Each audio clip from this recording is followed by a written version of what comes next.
Good day. I haven't done a post in a while. Anybody who knows me knows my absolute support for Ukraine, my feelings about the Russia-Ukraine war. I would like to start this one. This is something I think bears consideration. And I follow the commentators, many of them. I mean, you've got ATP Geopolitics, Silicon Curtain, Jake Bro, Artur Rehi, Jesse from Australia, Georgie from Ukraine Matters, Konstantin Samoilov from Inside Russia, Operator Starsky. So many good commentators, okay? Chris, the Ukrainian Canadian, fellow Ukrainian Canadian. What started me off on this whole line of thought was the anecdotal story of a Russian soldier, and they occupied a Ukrainian village. And he kicked in the door, came in with his rifle at the ready, looked around. There's a middle-aged lady there, and she said he looked around and he looked at her and he said, "What gives you the right to live so well?" Now unpack that. This combination of outrage and envy and anger. What gives you the right to live so well? And she's thinking to herself, it's a modest home, clean, neat, tidy, modest home in a modest village in Ukraine. And he sees this, it's not some palace, some palatial estate. He sees this and he is envious. What gives you the right to live so well?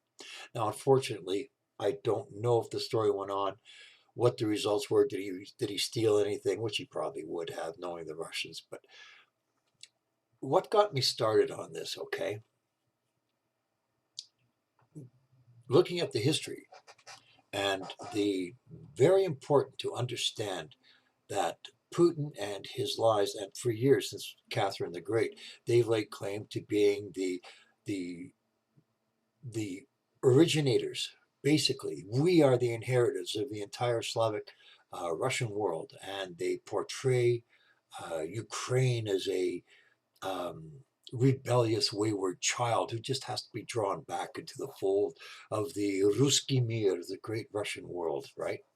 And this is the portrayal they put, even over the years, the language, Malenki Russia, the little Russians, when they're not Russians. Ukrainians are not Russians. They're not brothers. They are no more, Ukrainians are no more Russians than Canadians are Americans, in fact, even less so. And the lie that Russia puts forward about being the inheritor of the term Kievan Rus, which they claim, which is bullshit. That's another lie that Putin puts forward. In fact, the original Russian lands when they moved were called Moscovia. They took the term Russia later to justify their claim to being the inheritors of the Kievan Rus. Now you take that country, Russia, and the next thing that is so important to understand is I hear them talk about Ukraine and corruption. Ukraine is now being still condemned by the banking world as one of the most corrupt countries in Eastern Europe. It's not totally unfair. It's very understandable. Corruption is the legacy of the old Soviet Union, and bearing in mind that Ukraine only achieved its independence roughly 34 years ago, again with the collapse of the Soviet Union. So all of the older people grew up in the old Soviet Union with that corruption and graft, greed, avarice as a way of life. Like, no, I don't think there's another nation on earth as corrupt, as overtly corrupt as Russia. Everything there is based on powers taken for what you can gain. I won't go into the Russian corruption, it's everywhere. Russia has the oligarchs, Putin and his oligarchs, have absolutely raped Russia and her natural resources for personal gain. Now, takes me to another point that's very important. It's the natural resources of Ukraine. Now, I knew, like everybody else, about the breadbasket of Europe, right? So the wheat, everybody knows about that.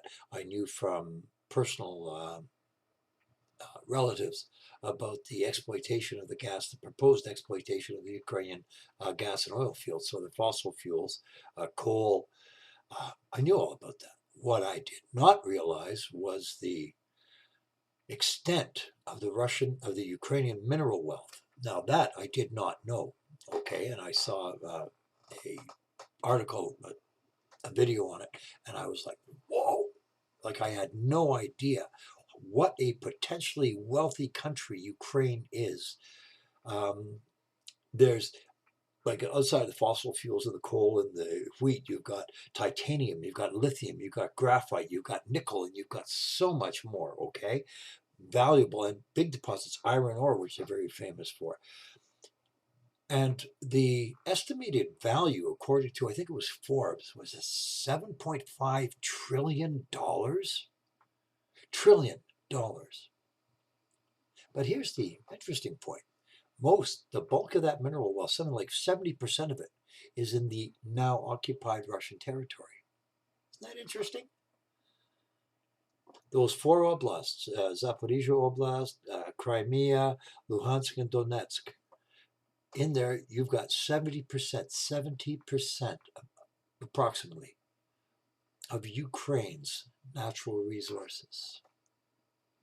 Bears thinking about, right? This whole bullshit about we're protecting the Russian speaking minorities from persecution by the dirty Ukrainians. Yeah, right.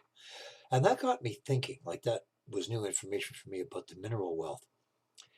But that got me thinking about the differences between Russia, Ukraine, the fact that Zelensky is really the first Ukrainian leader voted in totally democratically. Like with Russia tried to interfere, they did, because they didn't want him. They wanted their man Yanukovych, which of course Ukraine kicked out because he was a Russian puppet.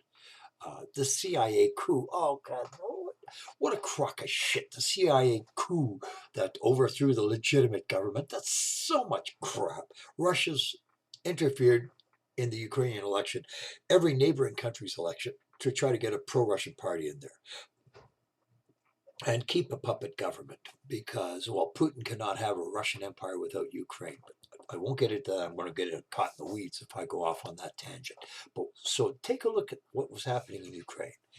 Now there's a democratically elected president who is actively fighting corruption. Now, Zelensky is actively fighting corruption because becoming part of the European Union, of the EU, is you have to present them with a stable, responsible, honest, democratic government.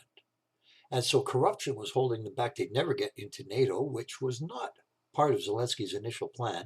They'd never get into NATO, but even the European Union would have a hard time taking them unless they cleaned up their act. And Zelensky is in the process of doing that, both to get into the European Union and also because this hurts the war effort, this corruption. And in spite of the fact that Ukraine is fighting for its survival, there are still corrupt officials. They're still catching them and imprisoning them and fining them.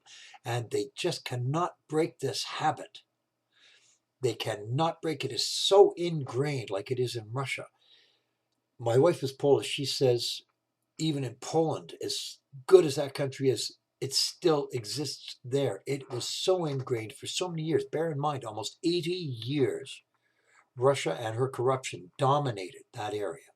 So 34 years since the collapse of the Soviet Union, it's going to take a while to bring Western-style government, Western-style values, Western-style responsibility in a democratic government to these countries. Okay, I mean, this is just logic, but Zelensky is actively attempting to do this. So in a short recap, and this leads me to what I call Ukraine's greatest crime in the eyes of Russia. You've got a democratic government who's attempting to who has severed ties with a domineering, aggressive neighbor, who is in the process of achieving energy self-sufficiency and is sitting on a vast pool of potential national resources, trillions of dollars worth of national resources that Zelensky's government would use for its people, not for the oligarchs, not for the power structure, for the people. Improve infrastructure. They were going to go for energy self-sufficiency, to cut the dependency upon Russian supplied natural gas or oil or anything. They were going to develop their own internal. I know this for a fact. We're going to develop their own gas and oil fields and would be in a position to start exporting, selling, generating revenue.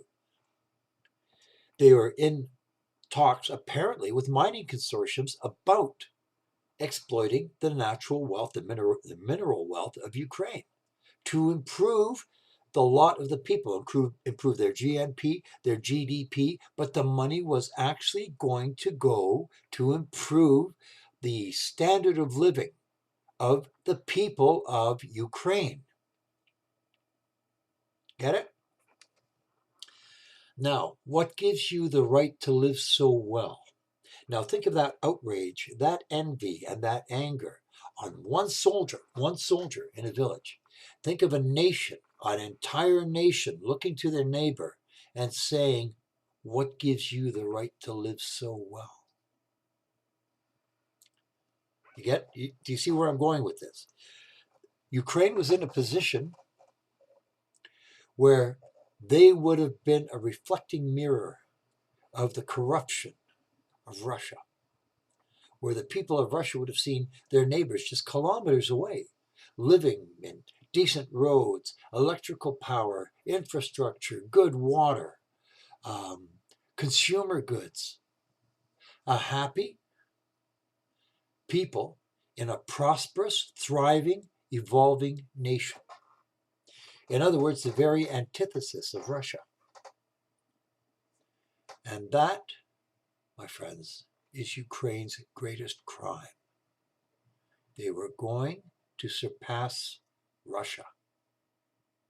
They were going to be better than Russia. They were going to be more civilized than Russia, more evolved than Russia, happier than Russia, wealthier than Russia. Russia could not have that. And I have, for all the commentators whom I mentioned and those I didn't, forgive me, all the wonderful commentators, I have never seen anybody bring up this point. And I've been thinking about this, and I would love to hear someone like Konstantin Samoilov or Jonathan or Silicon Curtain or some of the Anna from Ukraine, Operator Starsky. I'd love them to see this, and I'd love to get their take on my take on this. But to me, I sat there and I thought about it, and I thought, this is probably one of the greatest crimes Ukraine could have done. And in Putin's eyes. So you understand where I'm going with this? Take this for what it's worth. This one man's opinion, but I think logically and factually, it's a supportable opinion. And I'd love to hear what you think in the comments. And if you know how to get this into the hands of someone like Operator Starsky or Konstantin Samoilov or Anna from Ukraine, I would love to hear them and their take on my opinion. So from one Ukrainian Canadian to all of you people out there, Slava Ukraini и Heroyam Slava. Thank you.